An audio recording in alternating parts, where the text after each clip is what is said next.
What is going on, UW fantasy football players? Here we are into the playoffs. It is down to the final 4 teams left in the 2010 UW Fantasy Football League, and 50% of the people who are still in the league are sitting right here in front of you today. So we're just going to give ourselves a little bit of round of applause that we're still in it and we're still the ones talking to you. And Ryan, by the way, Ryan, tell them why you're dressed up and then why I'm not dressed up. Last week after we left our podcast, we made this decision. We're like, you know what? If we both win our playoff games, we're going to dress up in suits and do the podcast so we look like real announcers or whatever. Because we're legit now. We're both still in it out of 14 teams. Yeah, both still in it. Got a good chance of maybe even meeting each other in the final and all this stuff. And so I come in, obviously, in a suit. Yeah, looking good. And you... Well, support the alma mater, San really Diego Christian suit, College. So. Go Hawks. I think they're still the Hawks. They've changed their name a bunch of times, but that's my college. So I was looking at my closet this morning, and I'm like, T-shirt, yeah, that sounds like a good idea. And I totally forgot about this. So I was going to go down to Goodwill and get something, but I think we'll be all right. So anyway, a lot to talk about because the 4 matchups we had this week ended up, kind of shaken out. I think a lot of people aren't surprised by the results for the most part, except Warren, which we'll get to. But when you start to look at it a little bit deeper, you see how I'm sure there's some frustrated ones of you guys this week based on who you started and who you didn't start. So what I wanted to do is just take a look real quick at the 4 games. We'll talk a little bit about them, starting with what I think was the shocker of it all.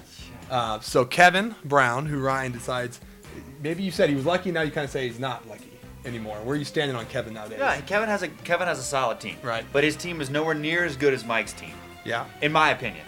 Right. So this for me, like I was super excited. I was cheering for Kevin the whole time, Kevin, because I wanted to play you next. Yes. Now that I might put my foot in my mouth because you might beat me this next week. But when looking at the lineups, I was like, yeah, I'd rather play Kevin. And so I was looking and rooting for you the whole time. Even though going into Monday night, I was actually telling you yesterday morning, I didn't think Kevin was going to hold on. I thought Mike was going to come back. And so Mike had 4 people going last night, and so it was pretty fun to watch. The game goes to overtime. I thought he was down 7 when the game went to overtime with both Rice and Foster, so you think they'll be running the ball. There's no rush anymore to throw it a bunch of times. And then I think you despise Matt Schaub now, Mike, because he threw that pick 6 right at the end to finish the game. And for the second year in a row, let's just take a minute to give Mike Lieberneck a tribute here. He's played in our fantasy football league. This is his 4th year in the league. He's been consistently one of the best teams every single year. He won the league his second year when he was in the league, our second year was his first year, I think, in it. And last year he was the number 1 seed, goes in playing the 8th seed, which was Alex last year. He scored 118 points, higher than anybody else, and he lost in the first round.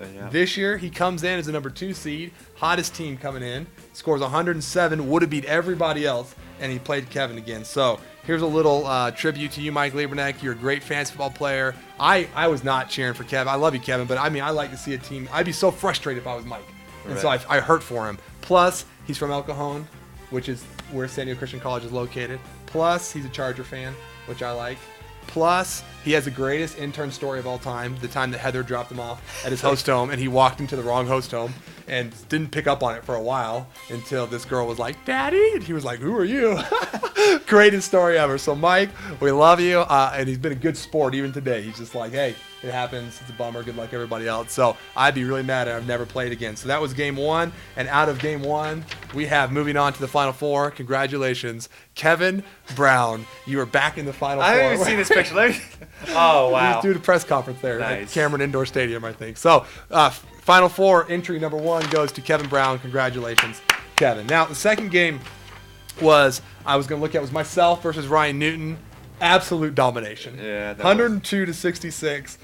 He also was kind of thinking. He told me I was lucky because he didn't start Witten and a kicker that played. So the Witten and the kicker were going to score him 36 points. And I should have started a different tight end. But anyway, I was doing pretty decent, and then all of a sudden I had Andre Johnson last night, which is why I said 6 podcasts ago, don't ask me for any more trades, because he's got 1 foot basically right now.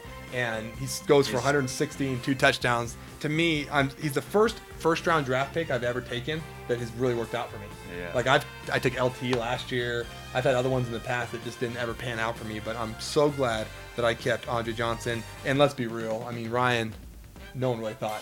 I mean, he had the smallest chance of Yep. anybody to win, I think. at this So particular time. we were pretty excited about that. I am back in the Final Four for, I believe, my 5th straight year. I am back in the Final Four. Congratulations, Sam Askew, Director of Summer Ministry here at UW. Give him a round of applause. #1 seed. Locate, rotate, motate. The third game we're going to look at was this one. This one is hilarious. Okay, Farley only scores 73 points. He wins. He moves on, beating Alex and Zach, who I thought had one of the better teams coming in. And it shows you the importance of not messing with your lineup Yeah.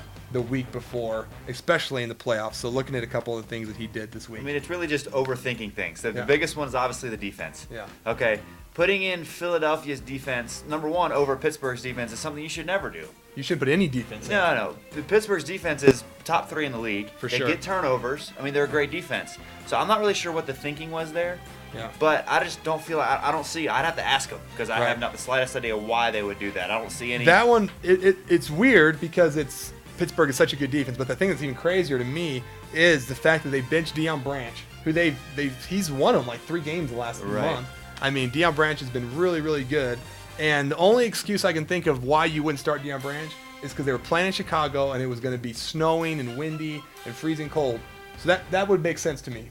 But it doesn't make sense when you bench him for another guy playing in the exact same game yeah. in the snow and the wind. So you bench Deion Branch, you start Johnny Knox. That's a pretty big difference. Deion Branch got 21 points. Johnny Knox got negative -1. 1 point. You lost by 4 points. So between 25 points you had on your bench from Pittsburgh's defense and 21 from Deion Branch on your bench, they would have scored about 120. Yeah, if they just had played they would their have normal lineup. Their normal lineup, they would have had a good week. Yeah. They played with it, and because of that, they lost. And you know what's kind of weird is that's been happening all year for them. Whether Right. they haven't been able to put the right people in time, Right. or whatever, made them lose a bunch of different games. Now they Yeah, lose this and one I mean- because they mix people up. And they a have little bit. David Garrard on their bench who scored a lot more than Matt Ryan, but you're not going to knock you for that. Matt Yeah. Ryan's your better quarterback, Yeah. but I'm saying ones that you normally would play. So that set up Mr. Stephen Farley Judy headed back against me. We just played 2 weeks ago. What a beautiful shot of Farley right there. Isn't he a good-looking that is guy? a good-looking guy. Good-looking guy, Farley. We love you. So Farley and I played the last week of the season. He destroyed me, but